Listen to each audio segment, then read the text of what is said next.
I advise students, as much as possible, look for the job that you would take if you didn't need a job. I mean, don't sleepwalk through life, and don't say it's all going to be great.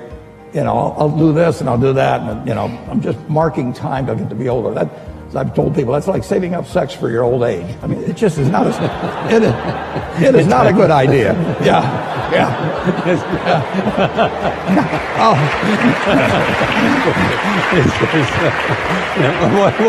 What are you urging them to do? I'll explain just what I'm talking about. Now, you really want to be doing what you love doing, and you can't necessarily find it on your first job. Right. But don't give up before you find it.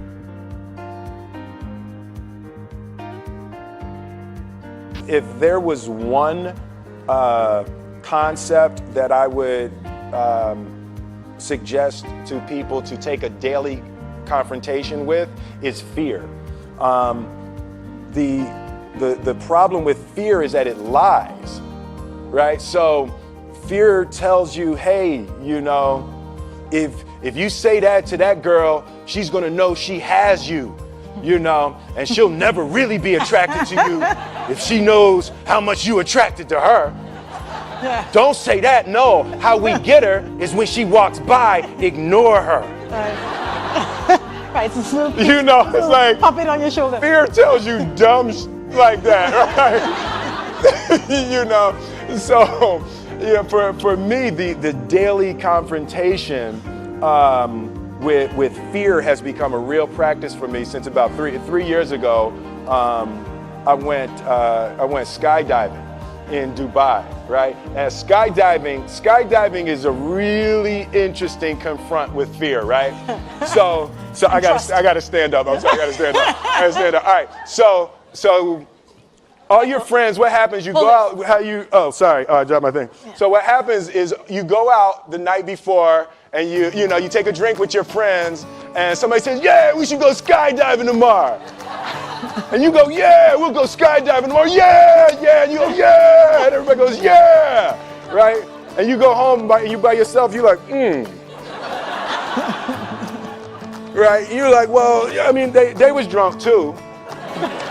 Right? So maybe they not. I mean, we don't have to go. We don't have to do it.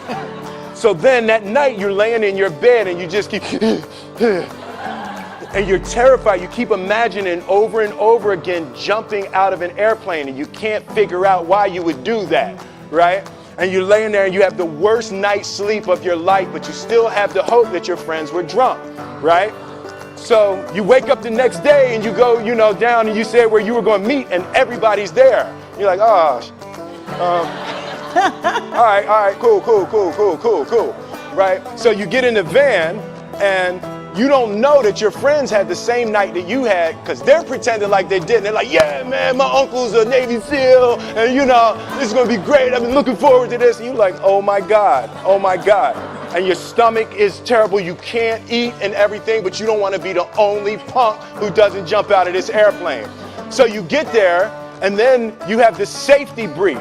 And you're standing there, and the guys will tell you, well, if the chute doesn't open, what's going to happen is why the hell, what could happen? That the chute wouldn't open, right? So you do a thing, and what you do is your first jump, you're attached to a guy who is going, he's going to walk you out. So you go, and you get there, and there's an airplane, and nobody's stopping. Everybody's still going. So you get onto the airplane, and you're sitting there, and it's extra because you're sitting on some dude's lap, some stranger. He's sitting on his lap, and it's like, you're trying to make small talk. Yeah, man.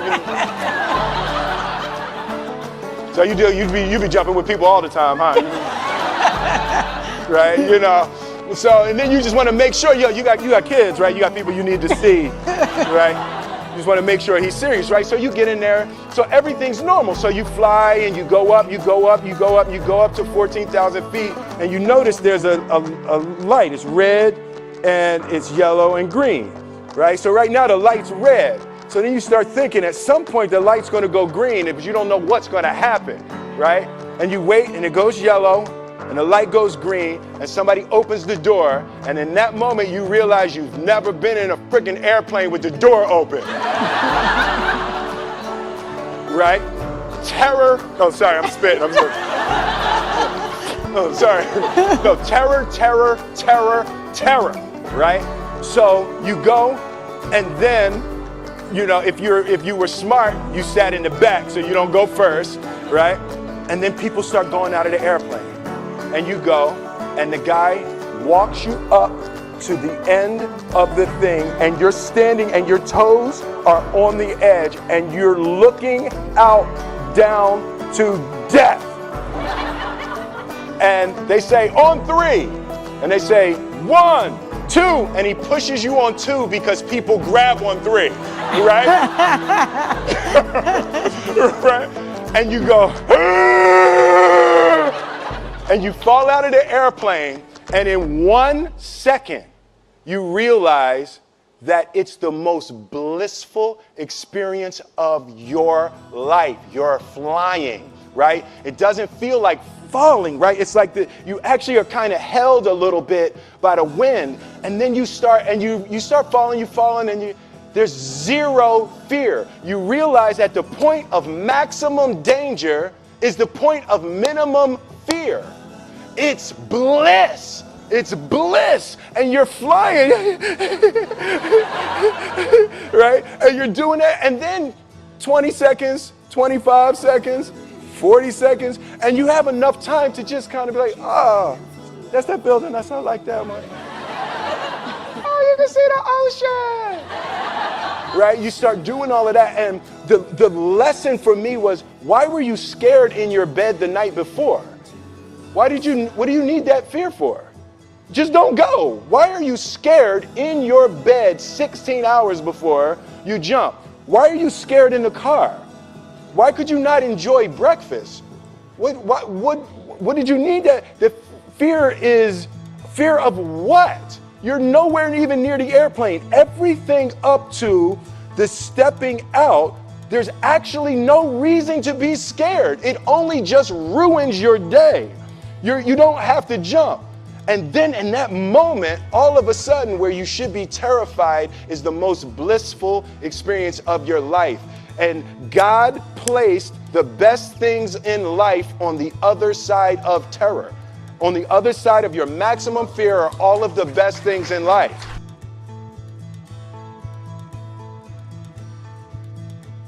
What if I told you this was the last Monday morning of your life? What if I told you you die this week? Would you complain about your crap job or that test you don't want to take? I doubt it. You would go much higher level thinking. Well, that's really what it takes. It takes understanding that if you're not pumped right now, if you're begrudging what you're about to do, if you're not looking forward to it, look, I respect practicality. You gotta go through school because your parents want to. You gotta pay your rent. You got student loans. I get it. But please recognize the world we're living in. We're living in a world where there's so much more opportunity. This internet thing created way more opportunity for all of us. Way more. I mean, look, you might not even be alive. Like, your mom and dad could have had sex like 3 minutes later and you wouldn't even exist, and you're complaining. You could have ended up being a bus, a tree.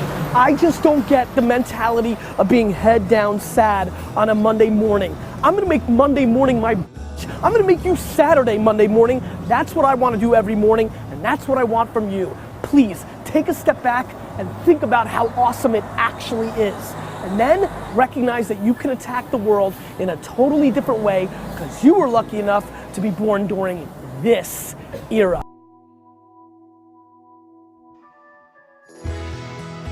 Imagine we're standing in a big empty room, right? And we're standing in one corner, and I give you a simple instruction.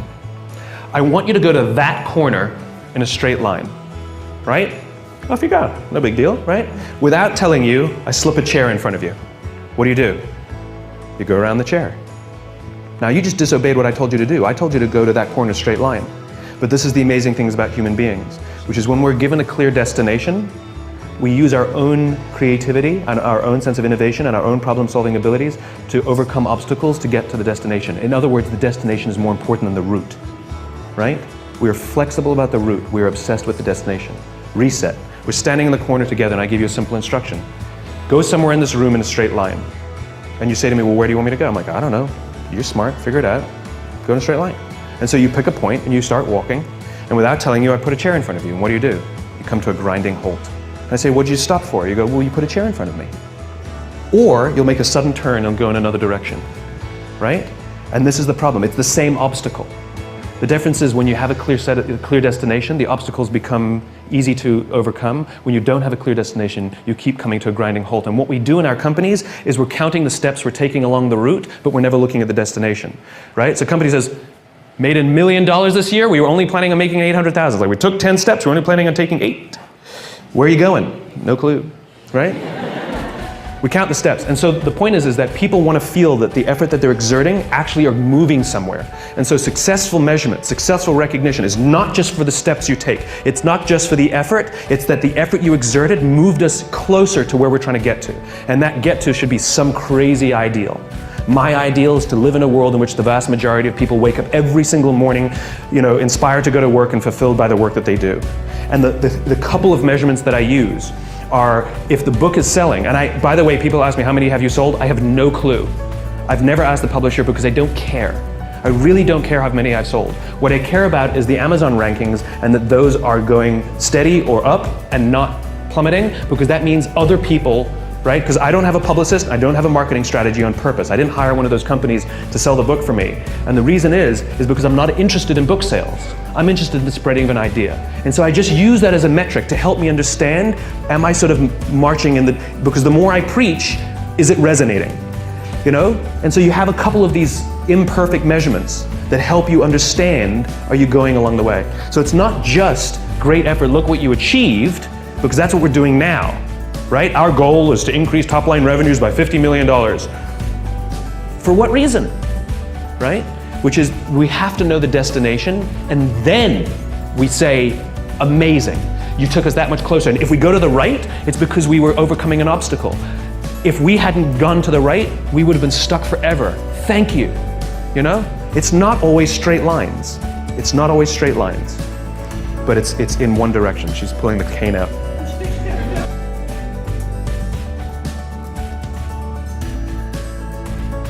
I'm not sure about that. In the future, I think I would dictate, I would be stupid. That's why I should retire early, when I'm young. That is why I have a lot of things that I dream I want to do. I want to do philanthropy, I want to be a teacher, I want to go back to school, I want to do the environment. And the world is so wonderful. Why you should be the CEO of Alibaba all the time? I'm coming to this world not to work. I want to come to this world to enjoy my life. I don't want to die in my office, I want to die on the beaches.